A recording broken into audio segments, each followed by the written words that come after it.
वर्तमान में उपचुनाव चल रहे हैं। उपचुनाव की दृष्टि से भारतीय जनता पार्टी और उसके सहयोगी प्रधानमंत्री मोदी जी के विजन 10 वर्ष के अंदर उनके विजनरी लीडरशिप में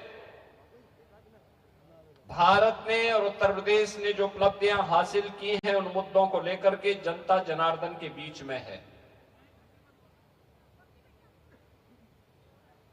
आपने देखा होगा ये चुनाव पहले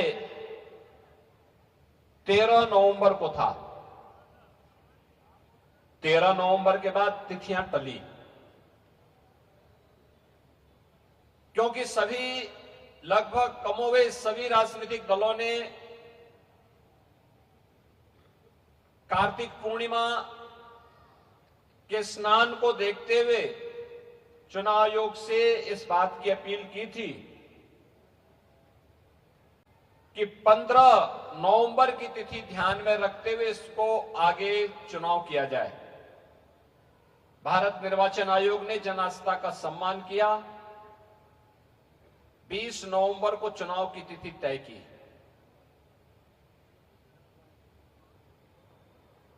अक्सर होता है, अगर चांद नहीं दिखाई देता तो ईद की तिथि बदल दी जाती है, सरकार छुट्टी उसी प्रकार से घोषित करती है। ऐसे ही गुरु पर्व के बारे में भी होता है, तब विरोध नहीं होता है। लेकिन जब हिंदू आस्था के प्रतीक किसी पर्व की तिथि, पर्व के महत्व को देखते हुए एक संवैधानिक संस्था के द्वारा तिथि में परिवर्तन किया गया, तो बहनों और भाइयों, जनता जनार्दन ने तो खुशी मनाई। लेकिन दुर्भाग्य से एक राजनीतिक दल ऐसा भी है जिसने इसका विरोध किया, और वह और कोई नहीं, वह समाजवादी पार्टी है जो इस चुनाव में आपके सामने खड़ी है। यानी समाजवादी पार्टी जन आस्था के साथ खिलवाड़ करने वाली पार्टी, समाजवादी पार्टी जन सुरक्षा के साथ खिलवाड़ करने वाली पार्टी, समाजवादी पार्टी बेटी और बहन की सुरक्षा के साथ खिलवाड़ करने वाली पार्टी, समाजवादी पार्टी नौजवानों के भविष्य के साथ खिलवाड़ करने वाली पार्टी। समाजवादी पार्टी का मतलब व्यापारियों की सुरक्षा में सेंध लगाने वाली पार्टी, अन्नदाता किसानों के खुशहाली पे ग्रहण लगाने वाली पार्टी।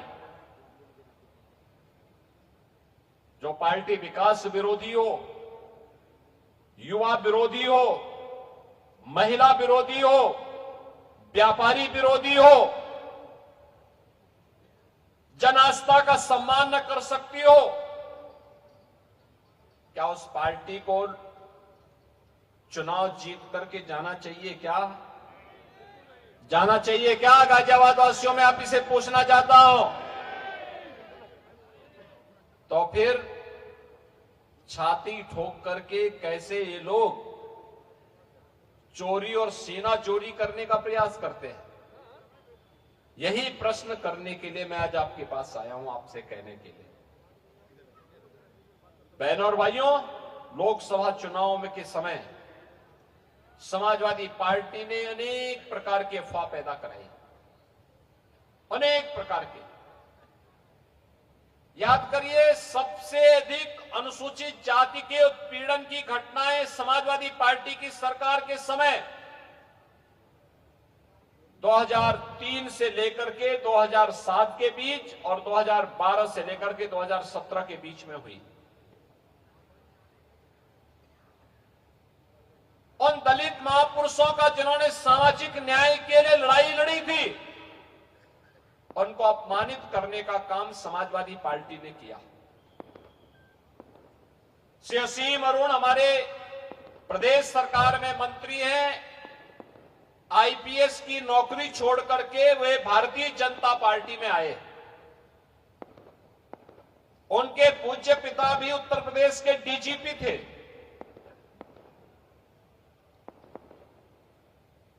कन्नौज से विधायक हैं वर्तमान में और मंत्री भी हैं।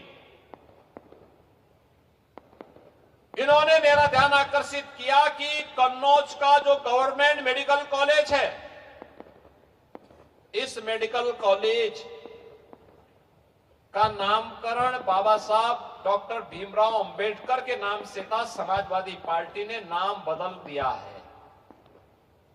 क्या किया जा सकता है? मैंने कहा आप एक पत्र लिखिए, हम फिर से इसका नाम बाबा साहब भीमराव अंबेडकर के नाम से करेंगे। और बहनों और भाइयों, यह हमारा सौभाग्य है कि बाबा साहब भीमराव अंबेडकर का सम्मान हमने फिर से कन्नौज के अंदर बरकरार किया।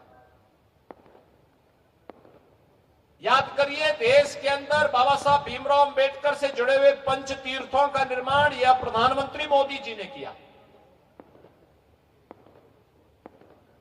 याद करिए, देश के अंदर बिना भेदभाव के शासन की योजना का लाभ हर गांव, हर गरीब, हर किसान, हर नौजवान, हर महिला और समाज के हर तबके को प्राप्त हो। और उसके लिए एक ही स्लोगन पर्याप्त था, वह था सबका साथ और सबका विकास का। सुरक्षा सबको, सम्मान सबको, विकास की योजनाओं का लाभ सबको, लेकिन तुष्टीकरण किसी का नहीं। यह संकल्प भारतीय जनता पार्टी का जो 2014 से है, वह आज भी इसी रूप में बना हुआ है। और इसीलिए आज मैं आपसे कहने के लिए आया हूं, आज जो विकास दिखाई दे रहा है, मैं आज से 10 वर्ष पहले, क्योंकि मुझे ये रमेश चंद्र तोमर जी सांसद थे, हम लोग साथ साथ सांसद रहा करते थे और संसद में कई बार ये मुझसे कहते थे कि सरसों का साग और मकई की रोटी खाने के लिए गाजियाबाद चलिए। मैं कहता अरे गाजियाबाद कौन? गाजियाबाद का नाम सुन करके लोग कहते थे एक तो आपराधिक गतिविधियों के कारण और दूसरा अराजकता और गंदगी के कारण गाजियाबाद अच्छा नहीं माना जाता था। बहनों और भाइयों, आज मुझे बताते हुए गर्व की अनुभूति होती है। गाजियाबाद प्रदेश के सुंदरतम नगरियों में से और विकास की प्रक्रिया के साथ तेजी के साथ आगे बढ़ता हुआ नगर है। एक स्मार्ट सिटी के रूप में उभर रहा नगर है। आज तो गाजियाबाद के पास क्या नहीं, अपनी मेट्रो है। आज तो गाजियाबाद के पास 12 लेन का हाईवे है। आज गाजियाबाद के पास रैपिड रेल भी है।